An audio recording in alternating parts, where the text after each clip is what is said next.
And I wanted to mention briefly the kind of topics and highlight the kind of themes that we want to draw out in this discussion, even if we can't necessarily get to them in our formal presentations. But it's the kind of stuff we want to talk to everyone about. And so those themes include, looking at the Syrian revolution as a movement of solidarity that spread, all over the country and turned into an uprising and became a revolutionary movement in that process. We also want to talk about the Syrian, but also the Iraqi dictatorships and imperialism and the combination of those three, and how that laid the groundwork for the rise of ISIS. And we want to stress that the uprising against Bashar al-Assad, against that dictatorship, is part of an anti-imperialist struggle. If you understand dictatorships and capitalism in the Middle East is intrinsically tied with the framework that's pushed by imperialism in the region, which includes neoliberal economic policies, occupation, repression, lack of democracy, and such. And most importantly for this session, we also want to link the history and the struggle and the destiny of Syrians, Palestinians, Kurds, and really all of the oppressed people in Syria specifically, but in the region obviously, and the need for principled solidarity between all of us. And then in the next panel, I'll just give you a quick preview. We're going to talk more about the counter-revolutions that are sweeping across the region against all of our struggle, and the central role of the Gulf, and especially Saudi Arabia, in leading that. But not just Saudi Arabia and the Gulf, but also Iran and American imperialism and Russian and Chinese imperialism as well. And we want to make a point that we need to stand against dictatorships, against imperialism, and also against reactionary forces like ISIS and Jabhat al-Nusra and the like. And we want to understand this revolutionary process as a long-term struggle that'll take years or decades, but that would necessitate a regional solution. And we want to discuss the strategies for the left in that. So that discussion will happen in the second part. For this panel, we want to address the immediate events, and the rise of ISIS in the last several months, and I'll kick that off, and then Maryam and Talal will talk about the experience of Palestinians in Syria, especially the Yarmouk refugee camp, and that's under attack from both dictatorship and ISIS and its allies forces. And then we have Emra with us, who will frame the situations in Iraq and Syria with regard to Kurdish sovereignty, and give us more of a historical trajectory of the Kurdish struggle, so we can take a step back and understand that context. He'll probably talk more about Rojava as well, but there will be another panel, sessions 3, right here in this room at 3:15, called The Rojava Revolution from Arab Spring to Democratic Autonomy by the Rojava Solidarity NYC Collective. So I encourage people to attend that as well. So with that, I'll put on my speaker hat and talk a little bit about ISIS for about 10, 15 minutes, more like 15 minutes, because it's a history that I think we need to understand so we can appreciate what's happening to not just Syrians, but also Palestinians and Kurds in going up against ISIS and where it came from, especially since there's lots of confusion about ISIS, and it would be hard to have a discussion about the events in Syria without going into that history. So as everyone I'm sure is aware, ISIS has captured the mass hysteria of the media at the expense of the crimes of the regime, I feel. Everyone's just focused on what ISIS is doing and not so much on what the dictatorship is doing. But that said, ISIS has indeed been engaged in very horrific practices since their explosion on the scene, with the takeover of Mosul in Iraq last summer, their attacks against the Yazidi populations and the Kurdish populations, their assault in Kobani last fall, or summer, fall, and then Yarmouk more recently, and most recently their takeover of Ramadi in Iraq and Palmyra, Tadmur in Syria. And I think we need to acknowledge that the actions of ISIS in those areas that come under its control are extremely oppressive and horrifying. They are extreme Sunni fundamentalists, and they institute dress codes against women, for women. They segregate schools between men and women. They have enslaved, some people that they've conquered. They've banned smoking and music and even soccer in some areas. And any opposition, whether you're Sunni or not Sunni, to ISIS is met with arrest, torture, execution, crucifixions, beheadings, you name it. Not to mention that on several occasions, tribes that have tried to resist ISIS have had their members killed en masse, hundreds of members killed, especially near Deir ez-Zor and then also in Iraq. But for leftists and really for people all over the world, it's also important to recognize that the actions of ISIS unfortunately are not unique. The violence that the United States and its allies have inflicted on the people of the Middle East is on a much grander scale, really, and on a much longer time. If we're talking about expelling populations, bombing civilians, laying siege to cities, beheadings, extrajudicial killing, and every other atrocity that ISIS has committed, it has a historical precedent, often continuing to this day, that the U.S. Is responsible for, and anti-imperialist dictatorships are also responsible for. If we take a couple of examples, like the creation of Israel, that was founded on the expulsion of 800,000 Palestinians from their homes in 1948, and today you have more than 5 million Palestinians that can go back home as a result of that and are living in exile. Israel's massacre of 2,000 Palestinians just last summer, including more than 500 children. And you don't see that as like, whoa, the U.S. is going nuts over that, because the U.S. actually bankrolled that operation. And then when we talk about beheadings and the rest of it, Saudi Arabia, one of the main pillars of U.S. dominance in the Middle East, regularly beheads dozens of people every year. So I think it's important to point that out. While at the same time, not to belittle the threat of ISIS to the Arabs and the Kurds and the Assyrians and all of the other ethnic and religious groups that have come under its dominion, if you wish. So I wanted to take a look at the roots of ISIS and stress that they lay with the Assad regime and the Iraqi Baas party as well, and the American occupation and destruction of Iraq. So I want to go a little bit through that history, starting with what the Syrian dictatorship did when the revolution first started in 2011, peaceful protests that were immediately shot at, people detained, tortured, regime forces very specifically targeted youth leaders, especially anyone who was reaching out across sectarian lines. And anyone who had a progressive vision for Syria was a prime target by the regime. In fact, some of the earliest chants in the Syrian revolution were 1-1-1, the Syrian people are one, Muslims and Christians are one. We don't want Sunnis and we don't want to be divided into Sunnis and Alawites, la Sunni wa la Alawi. Appeals to Kurds and Alawites to join the uprising. So that was a huge threat to the regime.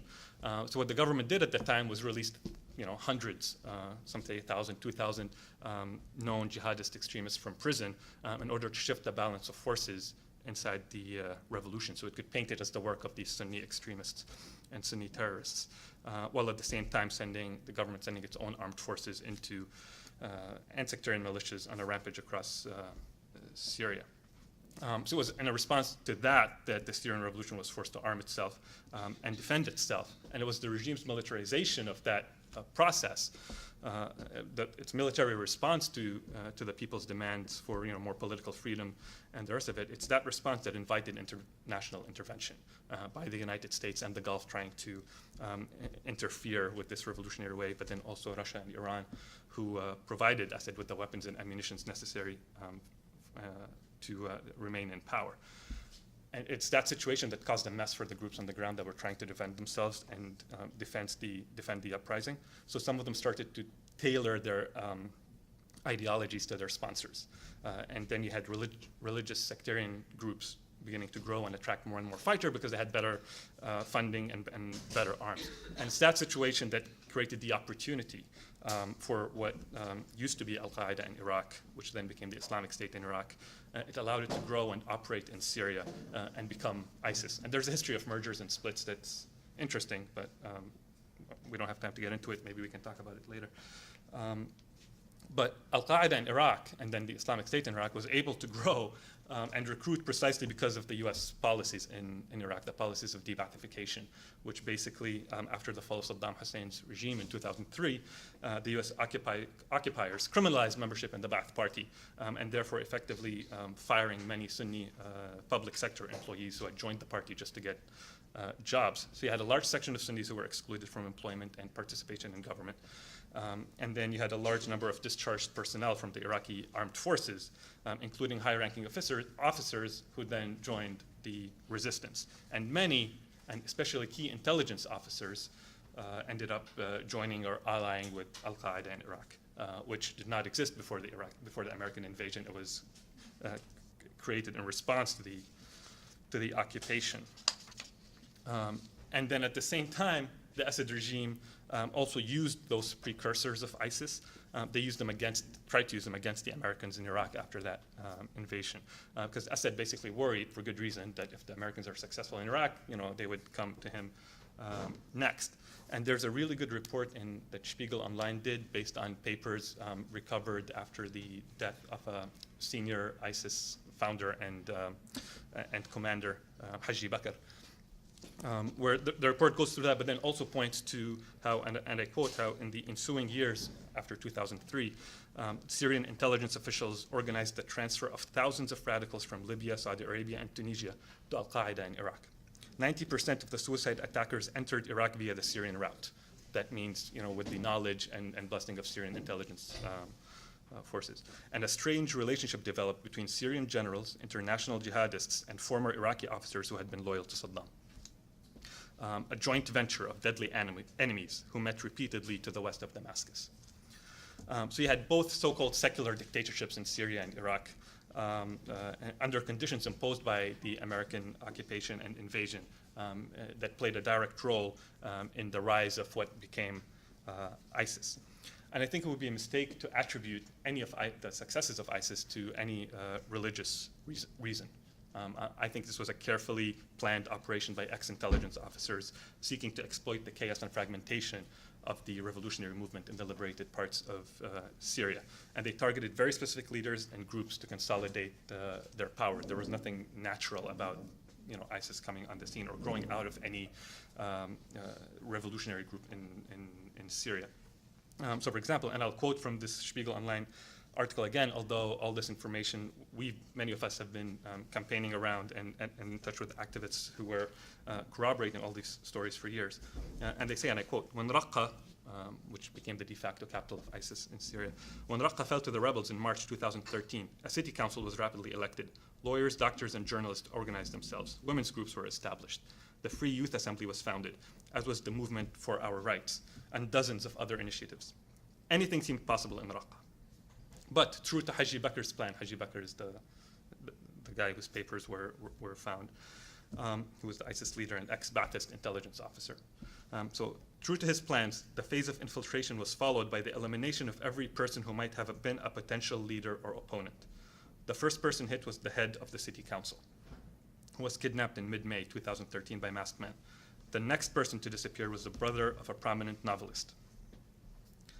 2 days later, the man who had led the group that painted a revolutionary flag on the city walls vanished. And ISIS had outlawed their revolutionary flag, this flag. You cannot fly that in any ISIS-controlled area. So, like I said, all of this and more is corroborated and publicized by revolutionaries in Raqqa in the last 2 years, who launched many, many campaigns to resist ISIS. And then, as is known, ISIS used its foothold in Syria to then go back into Iraq and take advantage of the Sunni discontent against the sectarian Iraqi government. And that's how, basically they took over large sections of Iraq, and in the process capturing millions of dollars worth of US military equipment that was abandoned by the Iraqi army, and then used that to pivot back into Syria and capture more cities in Syria. And the cycle just repeated itself in the Ramadi most recently. And it was during that process that ISIS did what the Assad regime was not able to do. It was able to crush the revolutionary movements in parts of Syria that had been liberated from the dictatorship. And those large territories outside the central government's control had seen amazing examples of self-governance, revolutionary councils, local committees taking over the task of organizing villages, towns, and cities. And the regime recognized that ISIS was doing this. Indeed, I would argue that was the plan all along. And ISIS targeted those bases of the revolution and set out to destroy them. And in return, the regime did not bomb very well-known ISIS locations, including buildings, headquarters, training camps that were even those of us in New York knew where they were because they were that public. So it was left to the Syrian revolutionaries to resist ISIS and protect their revolution, where for many months he had pitched battles and different kinds of grassroots activities in cities like Raqqa that I spoke about, Deir ez-Zor, another huge city that has paid a huge price from both the regime's barrel bombs recently, very recently, just in the last few days, and what ISIS has done. So basically what you had was the regime would bomb the liberated areas and the revolutionary forces and spare the ISIS locations. And if there was any whenever there was an armed fight or operation between whether it's sections of the Free Syrian Army or other revolutionaries against ISIS, it was the anti-ISIS groups that would be bombed by regime forces. And the strategy was clear. Jonathan Little wrote an article in the New York Review of Books called What Happened to Homs, and he tries to explain that, and I'll paraphrase it, but that basically what the regime was trying to do was play the extremists, that's ISIS, against the moderates, everybody else. And the idea was that, look, the moderate, I hate the extremist moderate thing, but I'm going to use his words and try to explain it, but basically it is far harder for the regime to crush an opponent that's deeply rooted in society. So what they would do is they would use the extremists who have little or no social base and allow those to crush and destroy the more rooted forces. And then it would become easier for the regime to stay in power and such. And it's a well-known strategy that's been used, for decades. But unfortunately, it's usually practiced ineptly and has a tendency to turn against its initiators. And I'm still paraphrasing from what Jonathan Little wrote, where he gives the example of Israel, which quietly fostered the rise of Hamas in the hope of bringing down Arafat's PLO, or the United States famously armed the more radical jihadists against the Soviets in Afghanistan, thus sealing the doom of the moderate Mujahideen factions and unleashing forces still not contained to this day. But on occasions, it can bring a measure of success, at least in the short term. End quote. That was actually a quote. And that's what the regime was banking on. So if you look at, with these deep ties that ISIS has with both Syrian and Iraqi intelligence, that history, is it really any wonder that it followed in their bloody footsteps? Is it really a surprise? Because if you look at the repression of the Kurds by both regimes, and here I'm referring to Saddam Hussein's regime and the Assad regime, that repression is very well known, including Saddam Hussein's, gassing with chemical weapons, killing thousands of Kurds in Halabja in 1988. And not to be outdone, Bashar al-Assad's forces had their own massacre and crushing of the Kurdish uprising in 2004, which in many ways was a precursor of the Syrian revolution. In the last 4 years, that regime has killed more than 170,000 Syrians and continues to use chemical weapons against the Syrian people today. And if we look at the latest round of atrocities against Palestinians, and we're going to hear more about this today, it's not only Israel that is responsible, it is also the dictatorship of Bashar al-Assad that is directly involved in murdering its own citizens and helping, with the help of the reactionary forces that it had unleashed. What Yarmouk, and we'll hear more about that, has been subjected to is the same horror that has visited Syrians across the country. And before trampling on the Palestinian flag, in Yarmouk camp, people have seen the videos of what ISIS has done. They had stamped on the Syrian revolutionary flag as well. So it's this common history of repression that we're up against. And although we don't necessarily have to equate it or say it's identical because it played out in different ways, but this is precisely why we need solidarity between all of our movements. And I'm honored to be on a panel with activists, from Palestine and Turkey, and to talk about the Kurdish struggle and all of that. So with that.